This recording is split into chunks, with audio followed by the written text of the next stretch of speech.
تین حضرات السلام علیکم ورحمۃ اللہ وبرکاتہ و مغفرتہ۔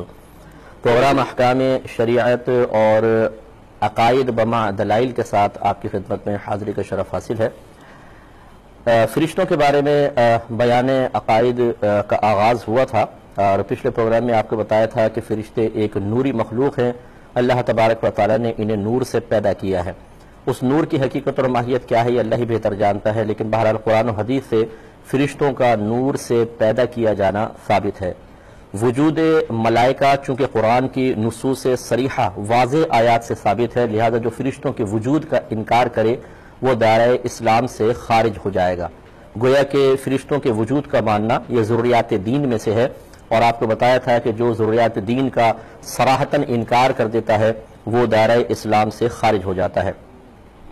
آج چند عقیدے مزید سماعت فرمائیں۔ ایک یہ کہ یہ فرشتے اللہ تبارک و تعالیٰ کے حکم کے خلاف کچھ نہیں کرتے، نہ قصداً نہ سہواً نہ خطأً، جو ان کو کہا جاتا ہے وہی کرتے ہیں۔ یہ معصوم مخلوق ہوتے ہیں اور ہر قسم کے صغائر و کبائر سے پاک و صاف ہوتے ہیں۔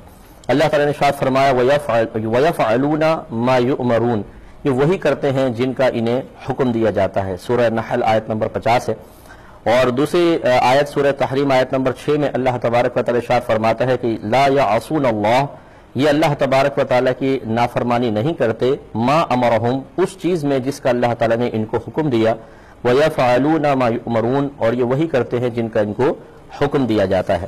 اور سورہ انعام میں آیت نمبر 61 میں اللہ تعالیٰ فرماتا ہے کہ وَهُمْ لَا يُفَرِّطُونَ، یعنی یہ فرشتے جو بھی ان کو حکم دیا جاتا ہے اس میں کوئی کوتاہی نہیں کرتے۔ لہٰذا یہاں پر بس ایک میں اشارہ کر کے آگے چلوں گا کہ ایسی کوئی بھی روایت کہ جس میں فرشتوں کی طرف گناہ کی نسبت کر دی گئی ہو، اس قسم کی روایات کو بیان کرنا یہ ان آیات کے خلاف ہوگا۔ لہٰذا ایسی کسی بھی قسم کی روایت کو نہ آپ پڑھیں نہ اس کو آگے بیان کریں، ورنہ گناہگار ہوں گے۔ اگلا عقیدہ یہ ہے کہ فرشتے نہ مرد ہوتے ہیں نہ عورت، ان میں جنس نہیں ہوتی ہے۔ اللہ تبارک نہ یہ کہ یہ کوئی تیسری جنس کے ہوتے ہیں، ایسا نہیں، ان میں جنس رکھی نہیں اللہ تبارک و تعالیٰ نے، تو نہ مرد ہیں نہ عورتیں ہیں۔ اور جب مرد عورت نہیں ہے تو ان میں توالد و تناسل بھی نہیں ہوتا، ان کی نسلیں نہیں بڑھتی ہیں۔ ہاں اللہ تبارک و تعالیٰ خود بخود یعنی یہ پیدا ہوتے چلے جاتے ہیں، خود بخود سے مراد بغیر کسی سبب اور ذریعے کے اللہ تعالیٰ ان کو پیدا کرتا چلا جاتا ہے، تو یہ کثیر تعداد میں ہوتے چلے جاتے ہیں، لیکن ان میں توالد و تناسل نہیں ہوتا ہے۔ ان کی تعداد اللہ تبارک و تعالی ہی بہتر جانتا ہے، کیونکہ اللہ تعالیٰ خود فرماتا ہے کہ وَمَا يَعْلَمُ جُنُودَ رَبِّكَ إِلَّا هُوَ، اور آپ کے رب کے لشکر کی تعداد کو فقط وہ رب ہی جانتا ہے۔ سورہ مدثر آیت نمبر 31 ہے۔ 4 فرشتے بہت مشہور ہیں، جبرائیل، میکائیل، اسرافیل اور عزرائیل، اور یہ تمام ملائکہ پر فضیلت رکھتے ہیں، اور ان چاروں میں حضرت جبریل امین علیہ السلام سب سے زیادہ افضل ہے۔ ہمارا عقیدہ ہے کہ فرشتوں سے دشمنی اور ان کی گستاخی کفر ہے۔ جو فرشتوں کی شان میں گستاخی کرے یا خدا نخواستہ فرشتوں سے دشمنی رکھے کسی بھی حوالے سے، وہ کافر ہوگا، کیونکہ قرآن عظیم میں اللہ تعالیٰ نے فرمایا کہ من کان عدوا للہ، جو شخص اللہ تبارک و تعالی کا دشمن ہو، وملائکتہ، اور اس کے فرشتوں کا، ورسلہ، اور اس کے رسولوں کا، وجبریل ومیکال، اور جبرائیل اور میکائیل علیہم السلام کا، فإن اللہ عدو للکافرین، تو بے شک اللہ تبارک و تعالی کافروں کا دشمن ہے۔ یہ اشارہ ہے اس طرف کہ گستاخی کرنا یا ان کو معاذ اللہ ثم معاذ اللہ ان سے دشمنی رکھنا، دل میں ان کے لیے بغض رکھنا، یہ کفر تک انسان کو پہنچا دیتا ہے، اور ایسا شخص اللہ تبارک و تعالی کا دشمن ہے۔ یہ سورہ بقرہ آیت نمبر 98 میں اللہ تعالی نے ذکر فرمایا۔ اس سے ہمارے ذرا وہ بھائی اور بہن درس حاصل کریں اور فوراً سے پیشتر تجدید ایمان اور تجدید نکاح کی طرف آ جائیں، تو ان کے لیے بہتر ہے کہ جو ایسے جوکس فارورڈ کرتے ہیں جن میں فرشتوں کے ساتھ مذاق کیا ہوتا ہے، فرشتوں کو الٹی سیدھی باتیں کہی گئی ہوتی ہیں، منکر نکیر کا یا جنت کے داروغہ کا یا جہنم کے داروغہ کا مذاق اڑایا گیا ہوتا ہے، یہ سب کا سب یاد رکھیں انسان کو دائرہ اسلام سے خارج کر دیتا ہے۔ اس لیے اس طرح کے اپنے زمانے ماضی میں جھانک کر دیکھیں، کوئی آپ نے جوکس فارورڈ کیے ہوں، کسی جوک کو سننے کے بعد آپ نے اس پہ خوشی کا اظہار کیا ہو، ہنسے ہوں، کیونکہ کفریہ بات پر خوش ہونا، ہنسنا اور اس کو سراہنا یہ بھی انسان کو دائرہ اسلام سے خارج کر دیتا ہے۔ تو فوراً سے پیشتر تجدید ایمان کیجیے، اگر آپ شادی شدہ ہیں تو تجدید نکاح کریں، یہ ہمارا آپ کو مشورہ ہے، یہی قرآن کا حدیث کا حکم ہے، یہی اسلام کی ڈیمانڈ ہے۔ اگر آپ نہیں قبول کرتے، نہیں مانتے، تو پھر بہت برا انجام ہو سکتا ہے، اس لیے توجہ فرمائیں۔ آج کے پہلے سائل منتظر ہیں، پہلے کال لوں گا پھر انشاءاللہ کچھ مزید عقیدہ۔ السلام علیکم۔ تو ابھی خدمت میں فرشتوں سے متعلق عقائد ذکر کر رہے تھے کہ فرشتے نہ مرد ہوتے ہیں نہ عورت، یعنی ان میں جنس کا کوئی کانسیپٹ نہیں رکھا اللہ تبارک و تعالیٰ نے، اور یہ اللہ تعالیٰ کا اظہار قدرت ہے کہ اللہ تعالیٰ نے ہر طرح کی مخلوق پیدا کی، کسی کو مذکر بنایا، کسی کو مؤنث بنایا، کسی میں دونوں طرح کی علامات رکھ دیں، اور ایک مخلوق ایسی پیدا کر دی جس میں کوئی علامت ہے ہی نہیں، اور وہ فرشتے ہیں۔ تو یہ اللہ تعالیٰ کے نے ایسی سی مخلوقات پیدا کی ہیں کہ جس جہت سے اس کو دیکھا جائے اللہ تبارک و تعالیٰ کی قدرت کا عظیم اظہار ہوتا ہے۔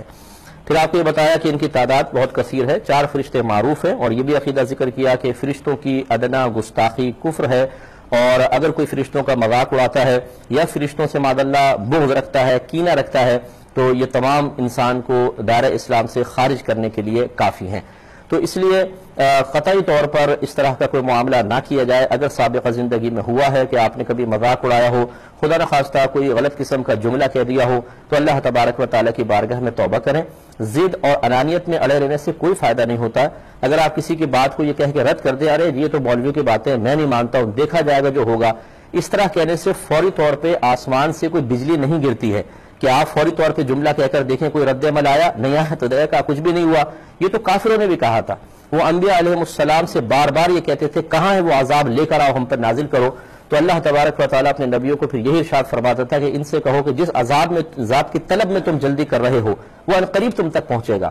ایسا نہیں کہ تمہارے مطالبے پر آ جائے، بلکہ اللہ نے اس کا وقت مقرر کیا ہوا ہے، وہ آئے گا ضرور لیکن تمہارے مطالبے پر نہیں۔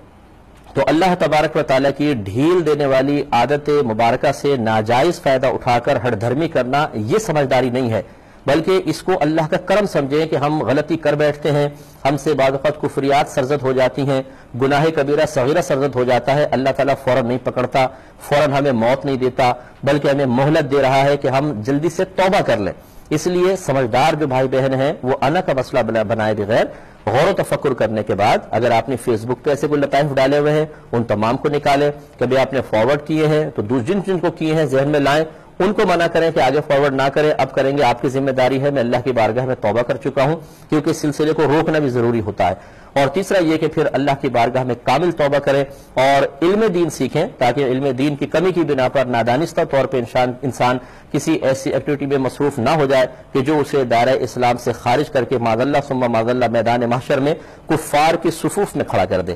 وہ بڑا حسرت کا لمحہ ہوگا، اس وقت انسان کو احساس ہوگا کہ جو میں نے بیجا ذہانت اور بہت زیادہ سمجھداری یا سطحی لفظ استعمال کروں تو 1.5 ہوشیاری کا میں نے مظاہرہ کیا تھا، وہ بہت مہنگی پڑ جائے گی، اور وہاں جا کر پھر پچھتانا انسان کے لیے نافع نہیں ہے۔ امید ہے کہ آپ بات سمجھیں گے۔ کال لیتے ہیں، پھر ایک بس تو عقیدہ ذکر کر کے پھر جوابات کی طرف آئیں گے۔ السلام علیکم۔